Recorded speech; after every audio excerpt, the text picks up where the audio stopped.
D'abord, mes souhaits à tous de Ktiva, de Gmar Khatima Tova, d'une bonne année, de bonne santé et une année aussi de Torah et d'élévation pour chacun et chacune. Nous approchons de Yom Kippour. Yom Kippour, la mitzvah principale de Yom Kippour est le jeûne de ce jour-là. C'est une mitzvah de la Torah de jeûner et la Torah va même jusqu'à dire que celui qui mange ce jour-là, eh bien même chayav karet. Donc c'est-à-dire retranchement qui n'a pas le droit au olam haba. Donc c'est une mitzvah que tout le monde tâche de respecter le mieux possible. La question qui se pose est celle des malades. Donc évidemment, il y a des malades dont la vie est en danger immédiat s'ils ne mangent pas, la question ne se pose pas. La question se pose pour des gens qui sont malades. Le fait de ne pas manger, ils ne vont pas mourir, mais ils vont souffrir, ou leur maladie va s'aggraver, ou ça va être un Yom Kippour de terribles souffrances et de terribles douleurs. Doivent-ils également jeûner ou sont-ils quittes? Alors, j'aimerais expliquer ici qu'il y a 4 erreurs courantes en ce qui concerne les malades de Yom Kippour, et il faut essayer de ne pas tomber dans ces 4 erreurs. La première, c'est que pour avoir le droit de manger à Kippour, il faudrait l'autorisation d'un rav. La deuxième erreur, c'est de penser que pour avoir le droit de manger, il faut vraiment que si on ne mange pas, on va mourir. La troisième erreur, c'est lorsque on mange par petite quantité, nous expliquerons ça tout à l'heure, c'est également un péché très grave, ce qui n'est pas le cas. La quatrième erreur, c'est lorsqu'on boit par petite quantité, on n'a pas besoin d'attendre 7 ou 8 minutes entre chaque gorgée. Alors, on va expliquer ces 4 points l'un après l'autre. La Gemara dit que un rave à qui on va poser une question sur le droit de manger à Yom Kippour, eh bien c'est megouné, c'est pas bien. Parce qu'il avait l'obligation d'enseigner à ses lois que bien évidemment celui qui est en danger doit manger à Kippour. Le Beit Yosef ajoute, c'est une grande responsabilité d'un rave qui ne fait pas savoir à sa communauté qu'en cas de danger il faut manger, parce que peut-être on ne trouve pas de rave ce jour-là, et on va ainsi être mahmir, essayer d'être strict et d'aggraver ainsi la santé de la personne. Alors, le fait de dire que pour avoir le droit de manger, il faut l'autorisation d'un rave, c'est quelque chose qui crée une espèce d'ambiance que, même si je suis malade, si je dois manger, je fais quelque chose de mal. Ce n'est pas du tout le cas.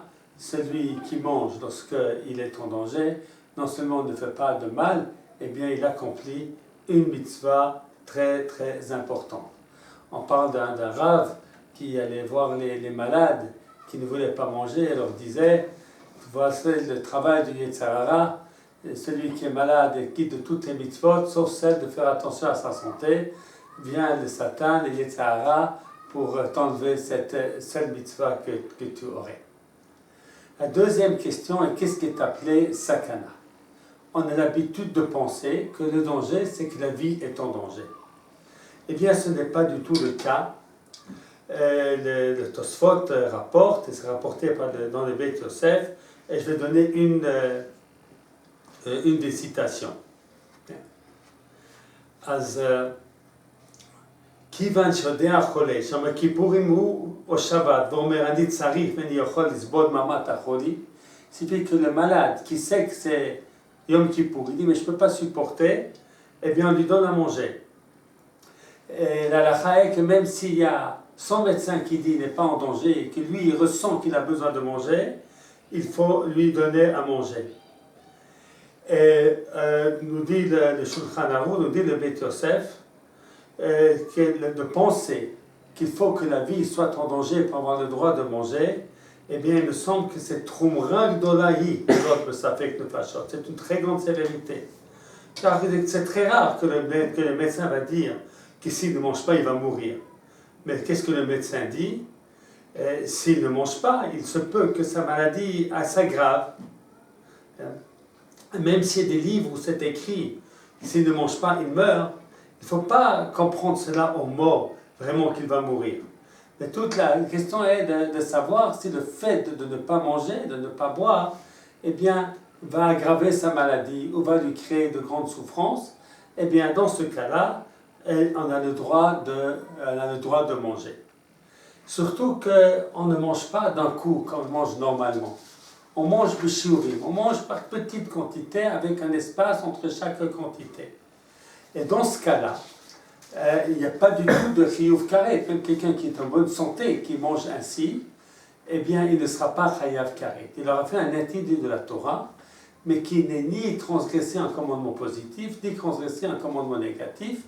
C'est comme on dit, Tosfot nous dit cette expression, Issur ba'alma. C'est évidemment, lorsqu'on est en bonne santé, c'est interdit. Je ne viens pas dire qu'il faut manger lorsqu'on est en bonne santé, parce qu'on peut manger du shiurim. Mais lorsque l'on est malade et qu'on mange du shiurim, eh bien, on ne transgresse pas, on n'a pas fait quelque chose que si j'avais été en bonne santé, j'aurais été chayav karet. J'aurais fait un petit interdit. Et c'est ainsi que lorsqu'on mange en shiurim, même si on est simplement malade, par exemple, on a une autre température, et que le fait de ne pas boire, eh bien, nous crée des migraines ou des douleurs, eh bien, on a le droit de manger et de boire, et simplement, il faut le faire le shiurim. Qu'est-ce que c'est shiurim? Eh bien, la quantité, c'est, côté Vetagasa, c'est quelque chose qui équivaut à peu près à 40-45, je veux dire entre 25 et 30 grammes de pain. C'est comme une tranche de pain, une petite tranche de pain fine. Alors il faut espacer chaque tranche, enfin chaque quantité de 25 à 30 grammes, de 7 minutes et demie entre chaque fois que l'on mange. Et en ce qui concerne la boisson, il y a une discussion. Alors la quantité de boisson, c'est, on pourrait en dire une gorgée. Et l'espace d'une gorgée à l'autre, il y a dans le Shulchan Aruch deux opinions. L'une qui dit qu'il s'agit de quelques secondes et l'autre qui dit que c'est le même espacement que pour la nourriture. C'est la première explication qui est l'essentiel de la halakha. Selon le principe que lorsque le Shulchan Aruch donne deux opinions, la première stam, c'est-à-dire sans dire il y en a qui disent, il dit cette halakha, et ensuite il en dit n'importe, il y en a qui disent. Alors c'est ainsi que celui qui doit boire un petit peu, eh bien, il fera comme pour la nourriture, il attendra quelques minutes entre chaque gorgée. Mais quelqu'un, par exemple, une femme enceinte qui doit boire pour ne pas avoir des contractions ou ne pas avoir pour ne pas avoir des douleurs, des fortes douleurs ou un très grand mal-être, eh bien, elle n'a pas besoin d'attendre, elle doit boire beaucoup, elle doit boire 1,5 litre, peut-être 2. Eh bien, elle ne peut pas attendre 7 minutes et demie entre chaque gorgée. Il suffit d'attendre quelques secondes, 5-6 secondes, entre chaque gorgée. Alors, si on veut conclure ce qu'on a étudié maintenant, premièrement, il n'est pas obligatoire de demander à un médecin. Bien entendu, si le médecin dit qu'on doit manger et boire, il faut l'écouter. Mais le malade lui-même, s'il ressent le besoin de boire et de manger, eh bien, il a le droit de manger et boire. Il n'a pas besoin d'interroger qui que ce soit. Deuxièmement, le malade dont on parle, ce n'est pas un malade qui va mourir s'il ne mange pas et ne boit pas, mais c'est un malade dont le fait de ne pas manger ou boire va aggraver sa maladie ou lui créer des très grandes souffrances.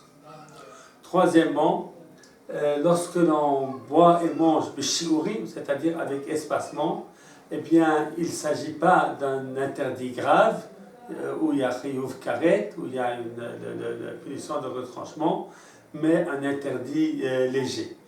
Et quatrièmement, l'attente en boisson d'une gorgée à l'autre, eh bien, si on a besoin que de boire un peu, eh bien, on peut faire la khumra, d'attendre 7-8 minutes entre chaque gorgée, mais si on doit boire beaucoup, eh bien, on fera comme l'opinion essentielle de la halakha, qu'il suffit d'attendre quelques secondes entre chaque gorgée.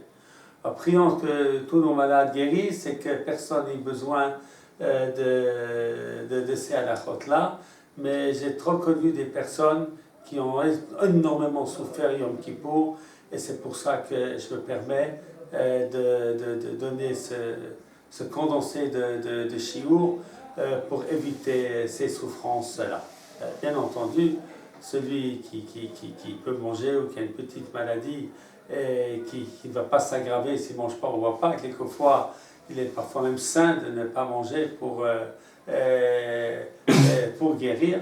Bien entendu, ce n'est pas de cela que je parle de personnes soit eux ressentent, soit le médecin dit que pour leur santé, il est important qu'ils mangent et boivent à Kippour. Par exemple, les personnes qui ont une maladie de soukeret, comme on dit ça, de diabète, ou toutes sortes de maladies qui sont des maladies chroniques, et les personnes qui doivent absolument prendre des médicaments, eh bien, il faut les prendre, même si en l'absence de prendre, ils vont simplement souffrir ou aggraver leur maladie sans passer de vie à trépas.